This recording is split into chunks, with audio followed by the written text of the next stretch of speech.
Coming to you from the My Little Falls studio here in beautiful Little Falls, New York. It's your host, Scott Kinville, and another episode of Marty's Illegal Stick. And welcome to Marty's Illegal Stick, episode number 19, recording on March 25th, 2021. I'm your host, Scott Kinville, and I got to tell you, we got a great show lined up for everybody today. And I don't want to waste any time on chit-chat here, so I'm going to bring in our panel real quick. Introducing first, as always, my father, Leo Kinville. How you doing? Oh, just outstanding, especially today. It's a beautiful day out there. It is. It's 70 degrees out there right now. Spring is coming. We're here in, like I said, Little Falls, New York, and can't wait for it to get here. So up next, Mr. Jeremy Roberts. Jeremy, what's up? How are you doing? Not too bad. Not too bad. How you been, all right? Good. Yeah, I had to miss our game Sunday, so I understand you guys won without me. Yeah, I maybe you might want to miss some more. I don't know. I think I just got kicked off the team for the rest of the season. We were clicking pretty well, so I think our chemistry finally you're done. Chemistry finally hit. Forget it. And last but certainly not least, we've got the Emmy Award-winning Shikutami, Rich Masucci. What's going on, brother? Doing good, doing great. Leo, I'm playing you this week in fantasy hockey. I think you are. Yeah. I don't know. It's just my computer, Scott redid everything on my computer, and now I don't have it anymore, so I don't know. I did that on purpose. Yeah, I think I'm 3 and 98 now.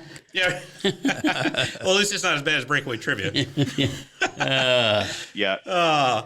And normally our producer, Dave the Save Warner, would be doing some chit-chatting, but his mouth's a little sore today. He had a little procedure done, so he's probably not going to be jumping in too much, but whenever you feel the need. You got to explain procedure. I mean, just say dental work, all right? Well, I didn't want to get too, I didn't want to. He played hockey and I caught one. He tried. Yeah, no. He wasn't exactly. a proctologist, all right, guys? So listen, I want to bring in our guest this week. This is a real treat to have a former NHL player on with us. He was drafted 93rd overall by the New York Rangers in 1978 out of Northern Michigan. I'm just going to bring him in, the one, the only, Mr. Tom Laidlaw. How you doing, Tom? Good, guys. How you doing? Glad to be here. Absolutely. Thank you so much for coming on. We really appreciate it. So first things first, I just want to kind of go over, you got drafted in 1978, and the draft nowadays is a real big deal. You see it like virtual, and it's all kinds of fanfare and all that. Were you actually at the draft when you got drafted? No, I was not. I was working on a horse breeding farm, actually, in Guelph, Ontario. Really? Yeah. No I'll tell a story. Am I allowed to swear on the show? Oh, yeah. Yeah, go for it. Hell yeah. All right. So I was out in it was, I guess, a Saturday or Sunday. And so I grew up on a farm as well. And obviously, there's no cell phones back then. And I was out in the stalls, cleaning the shit out of the stalls.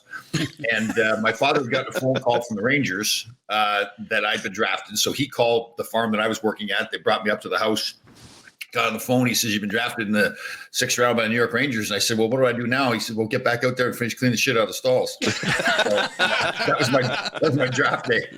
That was your signing bonus, right? Yeah, it was funny too because the Rangers didn't call me or anything. They'd call my father, let me know that I was drafted. And I finally called them like 2 months later. I said, "What am I supposed to do?" And they said, "Well, get back up there to school and finish your hockey." So that was not a whole lot of fanfare back then. Really? So you did go back after you were drafted then? You didn't jump right away? So that was after – so I was a 20-year-old when I got drafted. So I was after my sophomore year, so I went back for my junior and senior year. And I was very fortunate. We had a great team end up so we started the program in 1976 for my first year there. And my senior year, where we ended up ranked number 1 in the country. North Dakota was ranked number 1 the first half of the year. And we were ranked number 1 the second half of the year. We met in the final game, and unfortunately I lost to them in the final game. Wow. No kidding. Wow. That's actually very impressive that you went back to school because, I mean, a lot of players nowadays, they get drafted, they're gone. Yeah, but for me, it was really I needed to go back. I wasn't ready to turn pro. I wasn't good enough yet. I hadn't matured enough as a player and even as a person. So it was a great experience. I was so lucky to go to Northern Michigan again because we started the program. So I was lucky enough to be a 4-year captain, which is rare. Usually you come in, you have to play underneath the upperclassmen. Sure. But we were it. So, a lot of good bounces for me. Wow, excellent. That is excellent. So your rookie season with the Rangers was 1980-81, I do believe, correct? Yes. Yep, that's correct. So how was that coming into New York, coming out of Northern Michigan? Well, I'll tell you, I still had my cowboy boots and cowboy hat on when I walked into Manhattan. So, and I actually thought I was pretty cool too, wearing the cowboy hat and the boots. It was such a, it's a dream come true, right? You dream all your life, wherever you're from, but particularly from Canada at that time, wanting to play in the National Hockey League. So I got there. I was very fortunate. At the end of my senior year, they let me go down to New Haven and play in the playoffs. I was their farm team at the time. So I signed my contract, went down there, and that was great for me because it really gave me that, that initial, like nowadays the guys have got some contact with the NHL, so they kind of know what it's like. We had no idea what the NHL Pro Hockey was going to be all about.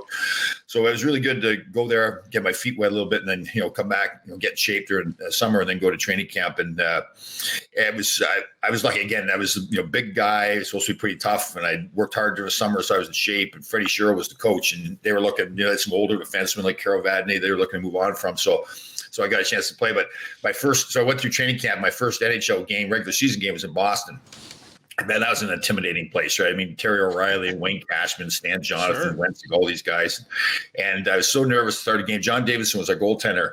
And in the first period, I was so nervous. I went to shoot the puck around the back of the net, from one side to the other, and banked it off JD's foot right into the net. So I scored my own goal. First game in the NHL. So, it's not much of a coaching moment, right? I mean, you come back to the bench and the coach can't say to you, well, Tom, you probably should do something different than that. Well, no kidding, right? So you come back to the bench, it's just dead silent. Everybody's just looking at you like, what is wrong with you? Because I had a good training camp, but it was that was probably the worst. That was probably the worst feeling I had in my career. Did they give you the puck? No, that would have been pretty funny if I had it. That would be good. His first goal in the NHL. Here's the puck. Oh man. I tell you, that's how you learn though, right? Well, yeah, don't shoot the puck in your own net. Yeah, that's pretty good lesson. Yeah. But it's fun. Then the next night, like Freddie Sherrill had said, there was myself, Chris Kotsopoulos, and Eddie Hospital are all rookies, and we're all 6'2", 215 pounds. And, Freddie had coached the Flyers with their tough teams and everything, and Freddie hardly talked at all, but he pulled the three of us in. He said, listen, the three of you are not going to play in the first 5 minutes of the game. You're not going to play in the last 5 minutes of the game, and you're all 6'2", 215 pounds. What do you think you can do to help this hockey team? He said, I'm not telling you to fight, but what do you think you can do to help the team? So after that bad first night in Boston, our next game was in Toronto, and that was I grew up right outside of Toronto, so my parents were going to the game and everything. And this is it's that lifelong dream, and now your parents get to watch you play at Maple Leaf Gardens. Daryl Sittler's playing for Toronto and everything.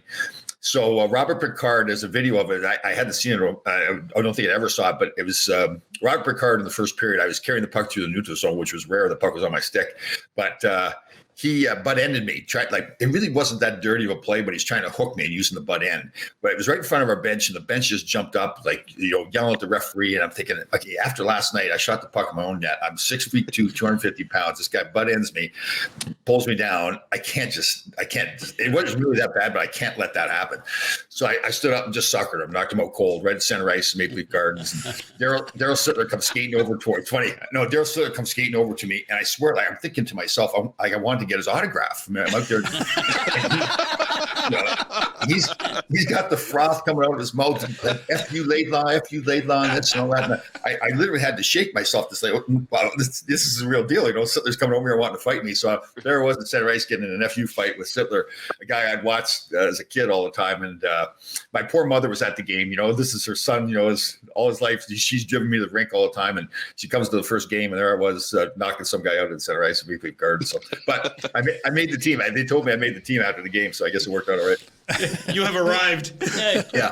Tom, I got to ask you, that first goal goal you scored on Mr. Davidson there, was that your first goal in the NHL? That was my first goal in the NHL. Yes. Yeah. Well, the official count is 25 goals. 25 goals in the NHL for 10 years. So I said, well, no, it's really 26. You got to count the one right there. Good. Had that. Oh God, that's great. Keep pouring that salt right in that wound right there. Oh, totally, yeah. That's what I got here, right? I do it to my. I figure there's enough distance now, so I do it to myself more now. Yeah, he didn't have to tell that story, right? Yeah. That's true. So with I tell you, it's one of the things I've noticed nowadays is, every team, it seems, has a beautiful brand new arena, and they're great. I mean, you can do anything and all that. But to me, like, the old arenas really have the charm. Yeah. So throughout your years of playing, where were some of your favorite places to go?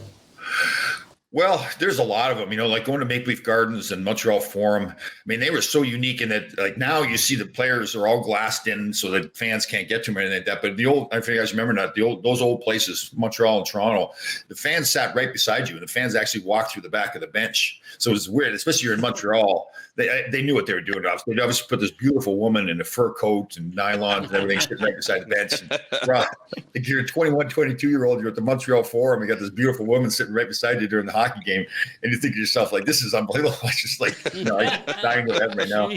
But it's funny, though, as much as those buildings are great, like, for some reason, I love going to St. Louis. They had the old Checker Dome there, and I don't know what it was about that building, but I just love playing there. But all those places, Chicago Stadium is fantastic. You're walking up the stairs, it's like you're in the Coliseum or whatever. You're being led to slaughter. You're up and the fans are screaming and yelling. They're loud during the national anthem. So there's a lot of great places.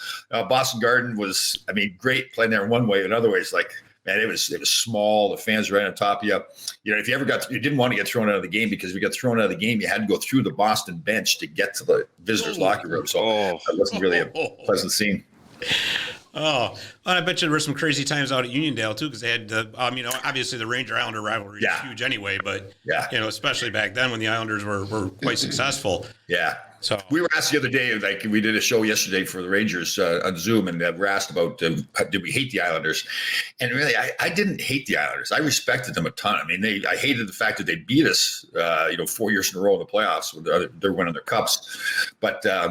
In a lot of ways, I was fortunate when I got to LA. I got to play with John Tonelli and Bob Warner, former Islanders, and really professional. You can see why they won. And I hope I say this is the right way. They really didn't have the most talent. They just knew how to win. They had the guys in the right spots. Like they had a fourth line centerman like Billy Carroll, who wasn't. A lot of other teams maybe he wouldn't even played on, but he fit that role perfectly for the Islanders. So they just knew how to win, and they won 19 series in a row while they won 4 cups. Well, I think they were one of those original teams that really started that whole rolling 4 lines. Yeah. And that's just, it's so valuable to be able to do that. Yeah. So we have a mutual friend, Mr. Barry Shelley from the Rink of Dreams. He's a legend, our boy. He is an absolute legend. He says hi, by the way. And so he tells me that you were quite the prankster back in the day. So, well, yeah. Was there any particular ones you want to fill us in on? Or? Well, I'll tell you how it all started. Like, I was always in the locker room. I love being in the locker room, so I was loud and telling jokes and give everybody a hard time. But Nicky Fontillo, when I got there, he was one of the best, and he would do a lot of things. Like he would put baby powder in the hair dryer and shaving cream in the towel, all that stuff. So, but Nicky was smart. He wouldn't let anybody know that he did it. Everybody kind of knew it was Nicky once it happened. But for me, I was like that kid that wanted to get caught all the time. Like I would tell everybody I did it. So before the game one time, I loved the baby powder, the hair dryer. So I figured Nicky would do it after the game. So I thought, okay, I'm going to be smarter than Nicky. I'm going to do it before the game. So we're at Madison Square Garden, and I filled up. There was like 5 hair dryers there, so I filled one up with baby powder. You got to be careful. You put it back nice and neat and the whole bit. So we're about to go back on the ice, and one of our assistant coaches is Jack Birch. He's a great guy, but he was kind of the eye in the sky, and he had a routine before the game where he would work out, shower, get the suit on and everything, and then he'd come put this, he'd put his contact lenses in, and then he'd dry his hair. So literally, we're standing up to go out on the ice for the game, and we're trying to be serious going out for the game. And all of a sudden, I heard the hairdryer going on, and I'm thinking to myself, "Oh my God, I miscalculated that one, right?" And he happened to grab the one hairdryer that I'd full of baby powder. He's got his contact lenses in, and he's got this all timed down. So he just gets done, and then he runs upstairs. It's all part of his routine. So he turns the hair dryer on, and the baby powder goes everywhere into his contact lenses. He's got to shower over again, and he's screaming, "Laidlaw, I'm going to kill you!" And the guys are dying laughing. And I'd love to tell you that I planned it that way, but I really didn't. But it worked out to be pretty funny. That is great. That is great. Well, I'll tell you though, in the time that you were in New York, you had one heck of a career. I mean, you were voted one of the top 100 Rangers of all time in the book Ranger Grades. Congratulations for that. That's thank you. Impressive. I was really fortunate. I had 2 coaches, particularly in Freddie Shiro, who gave me my start in the NHL. He really believed in me. And then Herb Brooks came in, and he did as well. And Herb was kind of, Herb was a lot of the stories about Herb, but he was really big on getting you in the right role and really showing you that if you do your role properly, you're going to be an important part of the team, even though that role may be not as glamorous as something else. And my role was more the defensive guy. And so I'd had the good rookie year. I think I had like 6 goals and 20 assists or something like that. I had a really good rookie year, probably more offensive production than I thought I was going to have. And so coming into next year, Herb was coming in. I thought that, I was going to be another step forward. I would be that two-way defenseman, working on the power play sometimes. And we went through training camp, and Herb loved his speeches. And we're at Rye Playland, our practice rink, the day before our first regular season game. He's got everybody at center ice, and he's going around and he's telling them what the roles are. Barry Beck, you're the captain of the team. Ron Gresser, you're the power play guy. Ron Duguay, you're going to Studio 54, whatever it was. And he gets to me at the end, and he goes, Laidlaw, if you get the puck, give it to somebody else. You're not supposed to have it. and the guys are dying laughing. So I went from thinking he's going to say this nice stuff about me and everything. And he says that, and I'm like, I'm devastated. I'm thinking like, well, you jerk. Like, I had 6 goals last year, but and the guys were dying laughing. But Herb had his reasons for doing things. And I realized later he felt like I was mentally strong enough to handle it. And it really pulled everybody together at my expense. But he thought, okay, Laidlaw's tough enough to handle it. So, and he was right. He put me in a role that was much more defensive role. And that was literally to get the puck up to the forwards and play defense and clear out front of the net and all that. So I was, again, really fortunate that I had coaches that not just said, okay, Laidlaw's an NHL player. They really believed in my role. They made, I was a captain, assistant captain, won players player awards, those kind of things. And, that was, listen, I had to do the work, but the coaches really put me in the right spot too. It was well deserved too. That's fantastic. So March of 87, you were traded to LA. So how was that going from, the East Coast to the West Coast? Is that kind of almost like a culture shock kind of deal, or was that? Well, more of the the Rangers were right in the center of Manhattan. The New York Rangers, original 6 team. You go out to LA, and we really had a good team at the time. Luke Robitaille was there, Jimmy Carson, Dave Taylor, Jay Wells, Mark Carty, all those guys. But we had the purple and gold jerseys, and nobody really showed up to the games that often. I mean, there's people there. So it was culture shock. It's like the hockey culture more than anything. Right. And I love New York too. And I had gotten hurt a little bit, and I really wasn't playing my best. And it was actually Phil Esposito traded me, and he was my teammate when I started. He retired my first year. That's right. He was GM, wasn't he? Yeah. Yeah. And he was right in trading me. I just wasn't playing the way I had been playing. I think part of it was I set a certain standards, being consistent and all that, and the injuries started mounting up, and I was stubborn too. The old days, like it's like you don't want to get on the trainer's table no matter what, because it's like that you're giving in to the pain or to the injury you've got. But you start to get a bad back, and I should have changed the way I was doing things, and I ultimately did when I got to LA. But it was then obviously I was lucky. It was funny the trade day when you get traded. One of the things that happens, and I was only traded once. Your ego kind of kicks in, so you want to know who you got traded for. So it was Bobby Carpenter and myself for Marcel Dion. And Dion at the time, and I'm exaggerating here, obviously, but he was like 70 years old. He had a great career, but it was well past his prime. So I was like, what? Marcel Dion, but it was, I feel bad. He had a great, fantastic career. It's not criticizing what he was, but so when we got there, it was funny because at the time I was married and I rented a home in this nice area of Palos Verdes, and we had a pool and a hot tub in the backyard. And I remember the first Christmas, I was out on Christmas Eve. I was sitting out in the hot tub having a cocktail, and I'm thinking to myself, maybe this isn't so bad after all. It's like pretty good. And then Wayne Gretzky got traded there, and then everything changed. And it turned into the place to be. All the movie stars were there. We went from the purple and gold to the black and silver, and the whole. You just felt like you were renewed as a hockey player, that you're a better player all of a sudden. Yeah, I just want to touch on that real quick too, because I mean, like you said, when you first got there, hockey was like on the back burner, of course, in LA. And so there really was movie stars and celebrities in the locker rooms and all that after Gretzky got traded. It was you couldn't move in the locker room after. It was Sylvester Stallone and Goldie Hawn, all the stars. I tell the story. Goldie Hawn, so obviously we had women in the locker room, reporters, and so we were used to got to get undressed, put the towel on, all that stuff. But it was Goldie Hawn all of a sudden in the locker room, and you've got to get undressed, right? So now I'd love to exaggerate the story a little bit, but I got to be truthful. Like, she wasn't staring at me; she was just looking around the room, and I'm getting undressed. I don't realize she's just glancing at me, and I drop all my gear. and I've got no clothes on. And she just, our eyes, like there's Goldie Hawn looking at me. And I'm thinking, God, I hope it's not cold in here, right? I'm thinking. So it was funny. And like I said, it was like half a second that she looked at me and then she was moving on. So Must have been cold then. yeah, exactly. If it was better, yeah. If I performed better, it would have been, yeah. And who would have thought her husband was going to play Herb Brooks in a movie, right? Yeah, that's right. That's right. Yeah. Oh, so, I mean, that was just, going along with those lines. I told you earlier there was just a couple of games I wanted to ask you about in particular. The first one was October 19th, 1988, when Gretzky returned to Edmonton for the first time. He played in that game. And just what was it like in that? Because, I mean, that had to have been, I would say, even more crazy than usual. I remember watching it on Hockey Night in Canada. Yeah. And that was he was trying to break. That wasn't when he was breaking Gordy's record. Was it? That was his first game back after he had been traded. Well, as much as I had played in the NHL, 8 years at that point, so I was a veteran. Yeah, it's like Wayne, what an incredible teammate too. Like he's so aware of who he is and his impact on people, inside and outside the game. So just an incredible teammate. But you still are a little bit in awe, right, of going through situations like that. Just first of all, playing with him, because first you just think he can do anything. So you just throw him the puck all the time, but you don't realize, well, he's getting covered by two guys. And then once you settle down and realize, as much as he's a great player, he can't do everything. So you settled into that. You just play your game normally.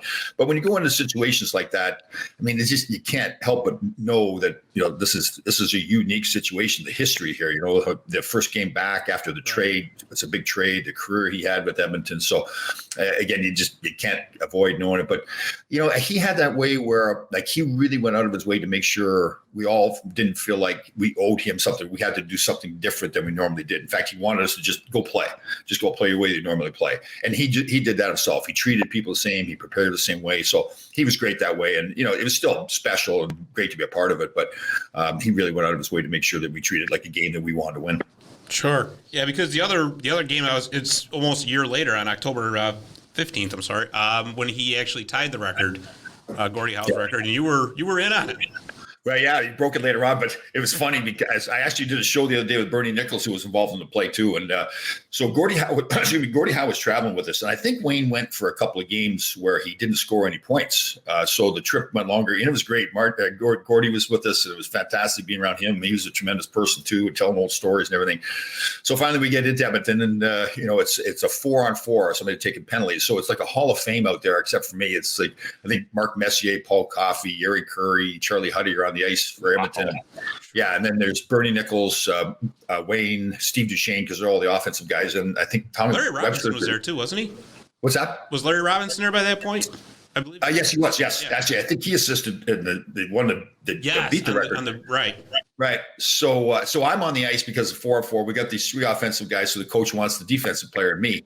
Now we've got Edmonton hemmed in their zone in this 4-on-4, and you can tell everybody's just waiting for something to happen right there. They got two guys covering Gretzky and somebody covering. So I'm all by myself. I'm standing in the slot by myself because they're thinking to themselves that Laidlaw's not going to score. So of course, Wayne gets the puck on the boards and he sees me wide open in the slot, so he gives it to me. Now I'm panicking at this point. I'm thinking, I can't score. I haven't scored a goal. I think I didn't score a goal like 120 games or something like that. It's just wasn't my thing.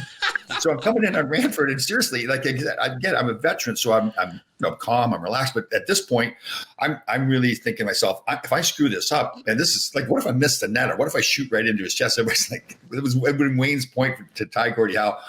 So Bernie Nichols was being covered by Charlie Huddy off to the side of the net, and I said, screw it, I'm passing to Bernie. I think that year he got 72 goals or something. So I said, I don't care if he's covered or not, I'm passing it to him. Well, he somehow, and he was such a great athlete, somehow gets his stick on the puck and scores. So everybody, the crowd goes crazy. They know it's Wayne's assist. He's got the second assist. Well, I watched the video and you really can't tell, but Bernie and I were laughing about it because I come over to him and he's going, "What the heck are you doing passing to me? I'm covered. You had a breakaway." And I said, I wasn't going to shoot on that. So it looked like it was this great play, that we did, but it was more like I just wanted to get rid of it. So. Oh, man. That's awesome. Grabbing him in his drawers. Well, yeah, I mean, and you guys had a pretty good end of the season, too, because you came back and you upset those Oilers in the playoffs. Yeah. 3-1, too. That was really something. Yeah, we were not playing as well as we should have been. We deserved to win that series. They were a good team, there's no question about that, and they had a lot of experience and won too. And so I think what happened was after it was 3-1 and we played the fourth game in LA, and Asa Tikkanen had said, and I don't think this was the sole reason, but Asa Tikkanen had said something to one of the guys working in the locker room, the visitors' locker room. He said, "Well, we'll see you guys next year because this series is over with." So the guy came and told us that he said that, and that I don't think that was the sole reason, but it did spark a little fire in us to wake up and come back and win. But that was a great series too. They go to 7 games, and again, Wayne and Edmonton and Mark Messier and all these guys. So it was that was a hard fought series. Well, Tikkanen was one of those guys that just never shut up anyway, wasn't he? I know. And it was funny because I never forget I think it was Craig McTavish one game. We're playing in Edmonton, and Tikkanen and I got into some battle or whatever, and he starts yapping at me, and I couldn't understand a word he's saying. And McTavish is standing there right beside us, and he starts dying laughing. He says, "You didn't understand a word he said, did you?" And I said, "No." He says, "We don't understand anything he says either." So You should come with subtitles, right? I mean, that's yeah, closed caption. yeah. Oh man. So 1990, you decided to retire. What brought that decision on? So, I mentioned it before. My first 5 years in the league, I never missed a game because of injury. I missed 2 games that Herb Brooks wanted to sit me out. One at the end of my second year, one at the end of my fourth year, I think, just to rest me at the end of the season. But, I always played through all the injuries and everything. I finally ruptured my spleen, and I had to miss 6 weeks for that. And then I started getting bad back. And like I said, looking back, I had a great coach in L.A., and Rick Wilson was assistant coach. He'd been a player. He had a bad back himself. He was really good to me. And we'd skate around as I was getting worse and worse. He'd say, "Tom, you need to change. I know how you feel. You've been, I've went through the same thing myself." And I mentioned part of being an athlete to get to that level or being successful in any is there's a certain amount of stubbornness, right? And that can be good and bad. Earlier on, you're stubborn because you just won't quit. You won't give in to injury. You keep playing through it. And that's the way I was. And that's when I got my back hurt late in my career. I didn't want to change. I thought, well, no, I'm not changing what made me successful for 8 years. Now all of a sudden I'm getting the bad back. I don't want to change, like getting on the training table and doing more stretching and different exercises and all that. It's just, I thought I was doing the right thing. And I actually look back and that was the wrong thing. So the back really, it was bad. You get the pains in the legs and all that kinds of stuff. Right. But it's something that I could have been I should have fought through and done different stuff. I see players now like Zdeno Chara, for example, he changes his training methods. He's probably a better skater now than he's ever been. At 42 or whatever he is. So it was the back ultimately that I had to retire from, but it was more my, again, you look back at it and think, well, geez, I definitely did that different and trained differently. Right. Well, plus the medical technology they have nowadays too. That's, of course. Yeah. Well, and I'm in better shape now than I've ever been. I'm in the gym every day at 4:30 in the morning. I work on my core all the time. So my bad back is not a problem at all now. God bless you. Yeah. So when you retired, you went into LA Kings radio for a little bit, didn't you? Well, yes, I had a season there where I was technically still on the team, but because of my back, I was doing radio with Nick Nixon, and that was great. They were fantastic to me. They brought in a woman I can't remember her name now, but to help us. Jimmy Fox was just getting started doing the TV, so it was that was a great experience. It's funny because I was a speech major in college, and I didn't ever know what that was going to do for me. It was more because I didn't have to do a whole lot of work. I was concentrating on hockey more, and it actually it came back to help me. I felt comfortable talking radio, and you learn little stuff. And again, Nick was great, really patient, and helped me get started. So that was a great experience. Yeah, he's a heck of a broadcaster too. There's just no doubt about it. He's a Hall of Fame. Yeah, he's a real pro. Yeah. Absolutely. So, so then that was after, because I know prior to that, I think they were trying to do a simulcast with Bob Miller doing both TV and radio. So it was split by that point, but that's great. So now you're doing True Grit Life. So tell us all about that. Well, it's become my life now. It's I just completed a book that hopefully will be out in a couple of months, and I started my youngest son actually really pushed me for years. He'd followed all the hip hop artists, and he was really interested in how they branded themselves, and he was really getting into branding and marketing. And he kept saying to me, "Dad, you need to brand yourself." And I said, "Listen, I appreciate you saying that, but I'm proud of my career. But I was a defenseman. Didn't score many goals." And he said, "Well, that's what people want. You showed up every game and played and all those things." So he got me into Facebook and Instagram. And I like at one point he said to me, "Okay, do this hashtag. hashtag. And I'm going, what? Like, what is that? I just don't know what a hashtag is. I mean, so I've worked out those kinks now, but so it was more, again, I've really evolved into the True Grit life. At first, it was just going to be, like a 9-to-5 job or whatever. We're trying to inspire people, and more inspire people in terms like, you don't necessarily have to be great at what you do. You don't have to be LeBron James or Wayne Gretzky or Tom Brady.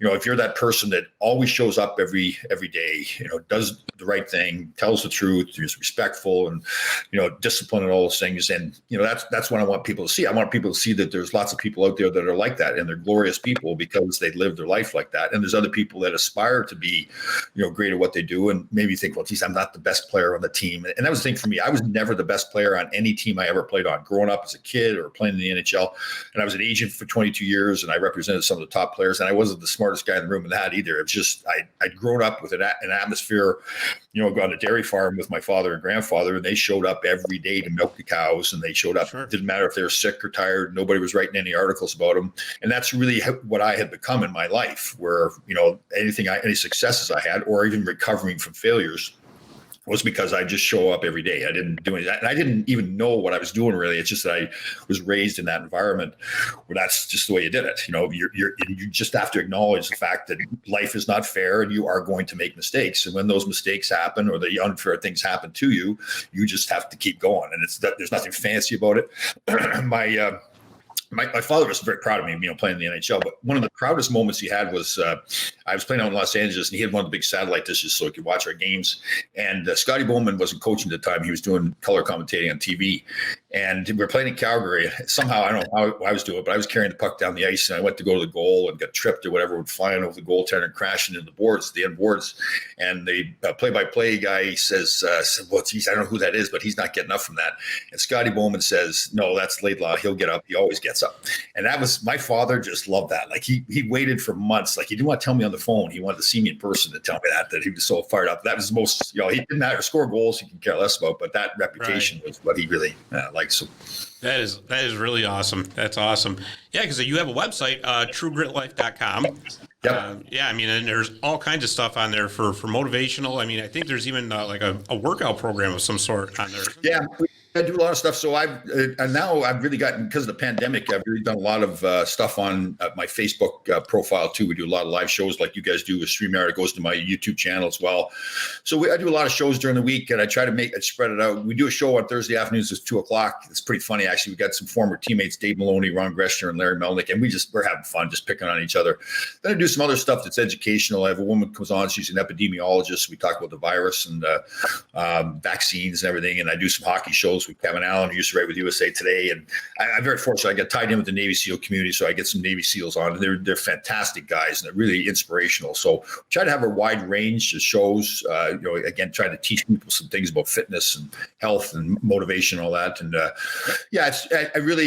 very happy with my life. Like I said, I know more about my fitness and conditioning. I do intermittent fasting, and my diet's nailed down, all that kinds of stuff. So if I knew all that stuff, back in the day when we played, we thought the beer was a food group. So I realized that probably was our best choices. Wait, you're telling me that it's not a food group? Well, I don't want to steer in the wrong direction. Jerry, that's what's wrong with our team. I think we actually had a few Sunday before we played. So before you played, nice. Yeah. So that may have helped us with our win. There you calm the nerves. Yeah. So and I had a YouTube goal. channel. What is that? Is that True Grit Life as well? Yeah, so everything. So I use StreamYard like you guys do, and then it goes directly. We go live onto Facebook, and it goes directly to my YouTube channel as well. So people can watch either place there. So it's, and then I post a link to it on Instagram as well. And it's just, again, I really, again, with the pandemic, a lot of people lost their lives and jobs and all that. So it's not something nobody's anything good about it. But for me, it was kind of a shift because I was doing a lot of, meetings, live meetings at schools and businesses and everything, teaching people. And now we just shifted it to the online stuff, and it's been good. It's, I think, probably even more exposure, reach more people. I have a lot of companies that will reach out, up in Canada, and that want me to be part of their companies and help out. So it's been really good.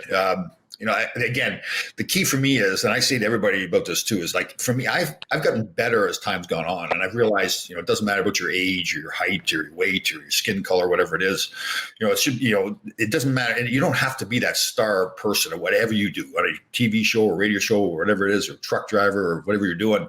It's just getting better every day. And you've always got the ability. It doesn't matter who you are. You've always got the ability, and not to be worried that, you don't have to be like Tom Laidlaw. You don't have to be like Wayne Gretzky. Just be you and just get better every day at whatever you're doing, whether it's, better conditioning, better person, better, treat your kids better, your wife better, whatever it is.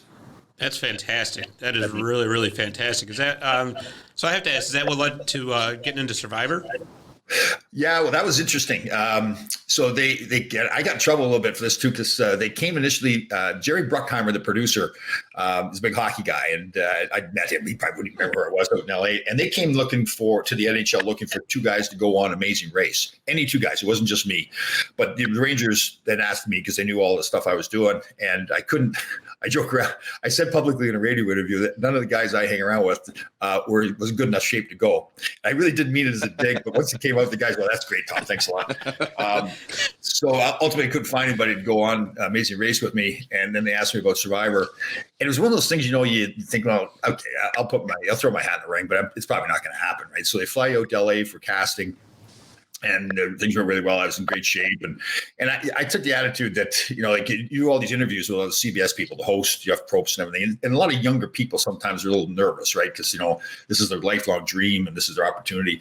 But for me, it was more like I'd done lots of stuff, and I wanted to be on the show, but I wasn't going to get all bent out of shape about it. So I walked into the room, and I was all over him. I said, "Proby, he was a little guy, and he's sitting on the couch, and I just towered over top of him. I said, 'You're mine now, Proby. You're mine.'" And it was really, in fact, we went through an interview. It was a blast. It was me doing more of the talking, and he at the end there was these two women from CBS that were in the room, and he turned to me and said, "Well, what do you think of him?" And the one woman goes, "Well, I like him. He's confident, but he's not cocky." And the other woman goes, "No, he's totally cocky." Which is kind of what you wanted, for the show, right? Because they want pure personality and everything. So Goldie Hawn wasn't there, was she? What's that? Goldie Hawn wasn't there, was she? No, she wasn't. No, she didn't remember me either. I didn't make an impression on her. Yeah. That says a lot. But so then they called about 2 months later and said I was going on the show. So it was pretty cool. Like, we went to Fiji, and it was one of those deals where when they first drop you off on the island to play, you're going to go play, but when they drop you off, you say to yourself, "Wow, this is unbelievable." Like you're living out in the dirt, you're sleeping in the dirt, eating rice and coconuts. I lost 27 pounds out there. One of the funniest things is you don't really think through. And a lot of the players say this too, is that, there's no toilet paper, no bathrooms or anything like that. And, the leaves are all bugs and dirty and all. And so you think, okay, what do you do? Well, they teach you to do an aqua bomb. You go do your business out in the ocean. But the first time you do it, so it sounds like, is it lunchtime or what? But so so you do your business. You take a poop, whatever we want to say it, and it's floating in the water, right? But it's the ocean, so the waves are crashing around and everything. You're still out there in the water, and you're trying to avoid your own poop, your own feces. At one point, I was like, I said, "It's trying to get back in." So that's the gift that keeps on giving. Yeah, oh God, it was funny. And it is funny when you talk to the other players. Like I had the guy on, this former Marine that won the show, is Ben, and we were laughing at the same thing because we're all saying you just don't think about that stuff when you go out there, and you realize that's reality. That's awesome. Can't imagine diarrhea. No. Yeah. Well, that's what I was going to say. Coconuts are like the natural laxative. Yeah. Oh, totally. I didn't know that, but I found out that pretty quickly. Yes. Yeah. You have enough coconuts, you're just it's water. You're just renting the food. Yeah. Yeah. I want to know how Jeremy knows this. Yeah, right. It's intermittent fasting and doing things that just all right. Well, that's a vitamin. I might as well put that in my body, see what that happens. And sure enough, that's you eat enough coconut or drink enough coconut water, you're. You don't do the aqua bomb in your tub, though, do you? I do. Oh, how long you fast? 16 hours? I do about 16. The longest I've gone has been a full 24, which is tough, but it's a lot of water. But I mean, it's still fasting. Well, there's another thing I was stubborn about. Like people were talking about fasting for years, and I thought it was only just to lose weight. But then you sound like you understand it now too. It does so many good things for your body, right? Like it does. It cleans you right out. Yeah. Hey, was there any teams or players in particular that you absolutely playing against. Hated playing against? Well, I hated the Flyers, right? I mean, the way they played. True Ranger guy right there. Yeah. It's true. It's funny. Clark Gillies contacted me on Facebook, and we know each other roughly, but we obviously played against each other. And he wanted to come on our show with the guys that we do on Thursday afternoon. And it was pretty funny. He was a great guy. He was funny, but we were all laughing about how much we hated Philadelphia, right? It was like the universal thing with everybody that they hated the way they played and everything. So, yeah, it's just they did so much unnecessary stuff. I mean, I forget the time when Dave Brown cross-checked Thomas Sandstrom in the head and got 10-game suspension. It's like, okay, why? Like, you're a tough guy. If you want to do something to him, grab him and beat him up if you want. But I mean, cross-checking the guy in the head, that was pretty much from behind too. What's that? It was pretty much from behind too. I mean, Sandstrom never saw it coming. And you know the bad thing about it, because I should be careful, because Dave Brown is one of the nicest guys too. I see him now; he's a scout. You know, when I was in the agent business, and I saw him all the time, and it's incredible. And it was more like the Ranger Flyer thing that they hated us. I remember when I got traded. Came back to Philadelphia as a King and lined up for the faceoff, and he lined up beside me. Now, normally, if he would line up beside me, you're thinking, okay, something's going to happen. He's going to suck me, or he's going to want to fight, or whatever. He lines up beside me. He goes, "Hey, Tommy, how you doing? How you like L.A.?" And I'm like, "What? Who are you?" Like, what's he setting me up for? What's going on here? Yeah. But he and so when I say the bad stuff they did, again, I don't know a lot of them guys, but I know Dave, and he's a great guy. So I guess it's more the rivalry between us. As far as players, I don't think there's. Well, I mean, Clark Gillies was the guy that was like, oh man, I mean, he got mad. It's like he had this one eyebrow going across the top of his head, and you thought, oh, geez. Carol Vadney was great to me, great player, and then he became a coach, and he really took me under his wing, and really thought, I had something special, and he was going to help me. So it got to the point where Vad told me to do something, I was going to do it. He had the French accent and everything. We were playing the Islanders one night, and he says, Tommy, when you go to the front of the net with that Gillies, you punch him right in the chest. I said, all right, Dad, you told me to do it. That's what I'm going to do. So puck goes in front of the net. Goalie stops. The referee blows the whistle. Gillies is standing there, and I punch him right in the chest, And he ggets that one eyebrow going across the top of his head, and he looks at me and goes, "What do you want?" Like that, And I look over at Dad on the bench, like, what do we do now? So it was, he was probably the guy that, because he could play. Thank God he was a good guy too. Like if he was really, nasty out there, a lot more people would have got hurt. But he could do everything, and he was, tough. So he's that guy that you go like you're proud to play against him in one way, and you respect him, but you look at him and go, oh, geez, I got to play against him again tonight. So, but yeah. Well, and of course there was always Billy Smith too. Yeah, Billy Smith. Well, we give him a hard time on the show. I started the trouble. I shouldn't do it, but I almost positive he was wearing a toupee there for a while. So we were calling Rughead, but he's great. He's great. He's one of those guys. And he was a good example of the team, right? Because if you looked at Billy Smith, I wouldn't say like he's one of the best goalies. He's not maybe top 5 or 10 goals ever played, but as far as being a clutch goaltender, right. Winning cups and everything like that, he just knew how to win. I remember one time. I can't remember what series this was. We beat him at the Garden, beat him bad, and he let in some bad goals. And I saw him get interviewed after, and he was he already put that game behind him. He said, "That's what it is. I'm going to get ready for the next game," and he did. And he played great. He knew how to win. Yeah, and that's what the great goalies especially do. That position more than anything else, you got to be able to put a bad play out of your mind almost immediately. Really. Yeah. But geez, Tom, this has been fantastic. We really appreciate you coming on for us. This is just awesome. And everybody out there, check out TrueGritLife.com. It's really eye-opening as to what. What are you getting rid of me? I've got time here. What are you doing? Oh, if you want to stick around, absolutely. I'm just kidding. By all means. I'm done. Yeah, we'll get on again. Do another show sometime. Yeah, I mean, if you want to stick around for the rest of the show, you're more than welcome to stick around. We're good. I got to run. I got to get ready. I'm going to break my fast in a little bit, so I got to get ready. All right, that's it. Well, no, like I said, we appreciate the heck out of you coming on. This has been fantastic and a real honor to have you. My pleasure. Great to meet you guys. You too, Tom. Thank you. Thanks, Tom. Appreciate it. That was Tom Laidlaw, everybody. What a guy! I tell you, that was really fun and entertaining. That's to get that insider look at what it was like in the NHL too is just amazing. The stories were amazing.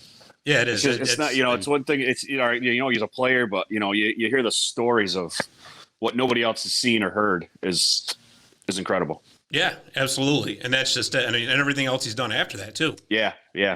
Absolutely. It wasn't just hey, I retired, now I'm just gonna. I mean, he's more active now than ever. It sounds like so. Yeah, he says he's in the best shape he's been in years. So you kind of wonder. You're like, okay, so wait a minute. You were in shape when you played. What are you like now? I know, right? He's a beast. Yeah, Absolutely. Fight with McSorley. Ah. Oh, yeah. Well, this would be the perfect show to have that conversation on, I guess, right? Well, that's what I was saying. I'm like, I go, wait a minute. It's Marty's illegal stick. He played for the Kings and he played for the Rangers and he played with Marty. So it's like, wait a minute. Did you set this one up? Oh, man. Well, I'm just waiting to see if I can get Marty on the show sometime to, see what he thinks about the name of the show. But that'd be awesome. Yeah, I mean, from all accounts, from what I've heard, I mean, Marty's an absolute great guy. So someday, hopefully. But anyways, we're going to end this segment with, as we always do, your favorite breakaway trivia. Oh boy. Oh, for 19. And this week's question will be: how many official NHL records does Wayne Gretzky hold or share? The answer when we come back. Visit My Little Falls and stay connected with the latest news, information, and events in the city. Our mission is to generate interest in the community and connect residents in a more meaningful way by facilitating deeper conversations about how these stories will shape the future of Little Falls, New York. Join thousands of weekly visitors who stay up to date with feature stories, interviews, videos, and our events calendar. It's about timely local news for the community, keeping citizens informed about important issues, telling stories about the people who live and work here, and giving locally owned businesses the opportunity to reach a very targeted audience of local residents and tourists alike. It's a whole new form of media-rich content developed specifically for today's mobile lifestyle and listeners. You can download our iOS app in the iTunes Store or sign up for our weekly newsletter. Stop by today at mylittlefalls.com. You'll be glad you did. And we're back. Segment 2 of Marty's Illegal Stick. But first of all, we got to get that trivia question answered. So the question one more time is, how many official NHL records does Wayne Gretzky hold or share? Now, I was told not to ask Dad first this time. So I'm going to respect that wish. So let's see. Who am I going to pick? That's my boy. No, he's got to see what's put on the board first. yeah, exactly. I don't know how many records there are. So I'll tell you what, there, Emmy Award-winning Shikutami Rich Masucci. What's your answer? Thank you for going. I would say like all of them, but once again, another vague answer from Rich Masucci. What a surprise! I'm gonna say, oh man, I mean, it's got to be like 30 or 40, right? I mean, it's up there. He's got everything. Okay, Jeremy? Yeah, you hear me? Yeah. You're going with 30 or 40? Yeah, 30, 40. Okay. Vague. What do you think, Jeremy? With all the records, I'll go 60. Ooh. Dad? Wow. Now, when I first wrote this down, I said, I'll go with the year I graduated, 69, because I don't know how many records there was. Then I said, well, wait a minute, maybe it's 19, like this is the 19th show. So I'm going back with a 69 after I heard this. Or 1,969, right?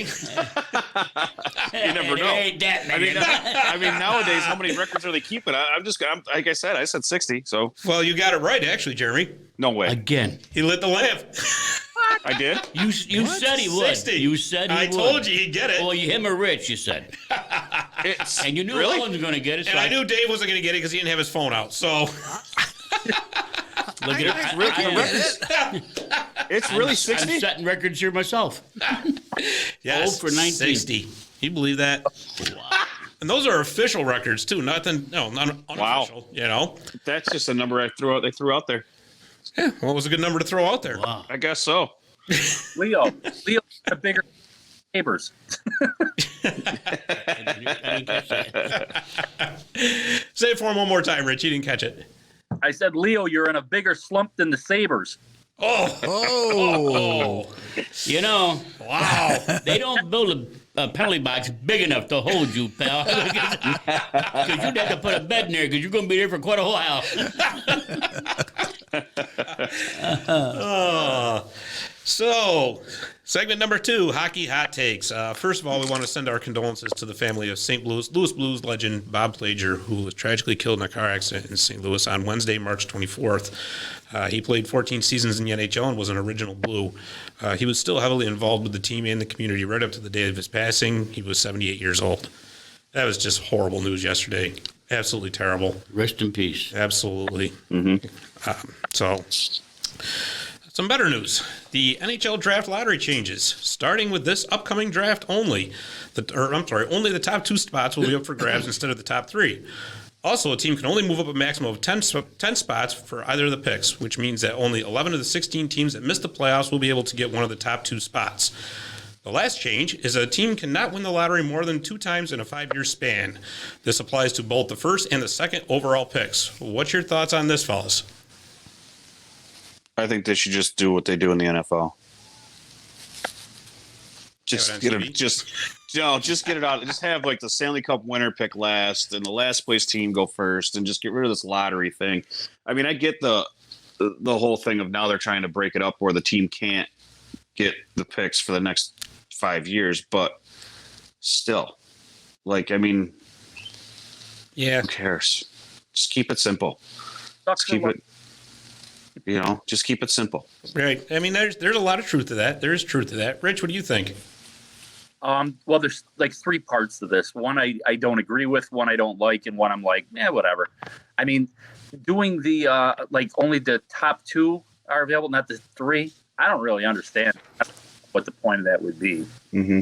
I'm not a fan of like changing things every year. I think that's kind of stupid. Where you can't win every 2 years, can't win past 2 years or something like that. Right. That I'm like, I don't really agree with that at all. Well, I think what they're trying to do is they're trying to eliminate the New Jersey Devil or Edmonton Oilers effect on that one. Yeah, I mean, I get it, but it's still, I don't know. If you're lucky enough to win it, I think, hey, why not? And then the other part, though, kind of from you can't move up more than 10 spots, right? Right. I actually do agree with that. That makes a lot, and I think that has a lot to do with last year. The little round robin they were doing there. Everybody was panicking that like the Penguins were going to win and they were going to have like the first pick. I understand that. That probably needs to stay. Yeah, actually, I'll be honest with you. I like this. I really do, and I like going to the top 2 for the simple reason that take a team like Detroit last year, right? They were epically horrible, and they ended up sliding down all the way to number 4. So at least if it's only the top 2 picks and Detroit misses out on that, they're going to end up with a 3 pick anyways. So it gives them a little bit more of a fighting chance, so I don't mind that at all. Mm-hmm. And I really like that, only like 11 of the 16 teams that miss have a shot for that very reason that you just pointed out, Rich. Yep. I mean, you can't – it almost seems like every year there's a team that barely misses the playoffs. They miss it by like 6 points. And then they have the draft lottery, and guess what? That team ends up with a top 3 pick somehow. So I think they did a good job here of adjusting it. Yeah. But I also do agree with you in the fact that if they're going to do this – keep it this way for a while. Stop changing it every 2 years, every 3 years, right, as the wind blows. I mean, you got to have some kind of consistency. Well, you're not helping your farm clubs with anything if you keep changing over and over and over again. Sure. How do you strategize? I mean, how do you strategize with your farm clubs? I mean, you can't because you don't know what your strategy is going to be with the new rule changes. Exactly. So it sounds like we're almost all in agreement on this one. The next news item is the firing of referee Tim Peel. Peel was overheard on a hot mic during Tuesday night's game between the Nashville Predators and the Detroit Red Wings saying, quote, "It wasn't much, but I wanted to get a blanking penalty against Nashville early and then the mic cuts out. The NHL fired Peel 12 hours after the incident happened. He had been an NHL referee since 1999, and he was slated to retire on April 24th. What do you guys think about this one? How many referees do it without a mic on? Absolutely. All of them? All of them. Mm. So, in a weird way, it's whoever was controlling that mic, shame on them. You just kind of burned somebody's career, even though he was retiring at the end of the season. I get it. But every referee does this. I don't care what referees, if they say that they don't, they're lying, because they all do this. Now, bad timing, sure. Probably shouldn't have been said, absolutely. But still, I mean, these guys, they go in between periods. Who knows what they talk about? Right. I mean, they know that they have what teams they have and who they're looking for and what they're looking for. And they're not calling the same penalties night in and night out. You know, one might be very, very, very little, and the other one might have to take, you know, a major to even have him call a penalty. So the way the NHL reacted, sure, they're looking to send him into retirement, knowing that he was going to retire. But the same way, you got to look at the fact that how many referees really do this in reality. But what I'm wondering is the language, because if he's fired, that's low. I mean, you didn't even give this guy a chance to get a hearing, for starters. No. It was 12 hours after it happened. How can you do a legit, thorough investigation into what happened? I mean, if somebody cross-checks another player in the head, we got to have a 2 to 3 day investigation. We got to look at the videotape. We got to look at the surrounding circumstances. Then we'll make a decision. Here's a guy who's a month away from retiring. And they just brought the thunder. Now, I understand if they wanted to do like, say, like administrative leave, pending investigation kind of deal, but don't embarrass this guy like this. I mean, Right. I don't know. I mean, you know, this is pretty widespread. Yeah. And I don't know if there's been other instances where he's had these problems. I mean, we don't know that. I don't know if anybody does know that. I mean, I do watch another podcast of Sean Avery, and Sean Avery went completely off on him. He said it was deserved. He's been doing this for years. So, I mean, we don't know. I mean, you got to really see what other, you know, because every referee in every game, they're always reviewed. So are there other reviews of having him not be the top referee in the NHL? Well, and for anybody that's screaming about, you know, oh yeah, you know, it cost us. Well, guess what? This has been going on for so long that at some point along the road, your team also benefited from a makeup call. Oh, absolutely. Yeah, that's the other thing. There's makeup calls in every game. Every game there's a makeup call. Every sport. Exactly, Rich. Exactly. It happens. It's everywhere. Yeah. What do you think, Dad? He got caught. Shame on him. I've been in trouble my whole life, and that's what the judge told me every time. Judge. Oh yeah, I've been in jail. That's no big deal. Who is this guy? Oh, that's a whole nother show, Dave. Seriously, you got caught. Shame on you. Well, it was a scorer. It was a mic at the scorer's table as well. Oh, I'm sorry, Richard. Right. You just cut out. What were you saying? Oh, I said, you know, the only thing I really, really, really hate about this is he's like, I think he's almost like 1,400 games under his belt. Yeah. You know, and kind of exactly what you said, to kind of cut his career, no hearing. What a slap in the face. You know, that's a horrible thing. So Exactly. And you're right. I mean, makeup calls. Wow. You know, in other shocking news, the sun will rise tomorrow. It's like.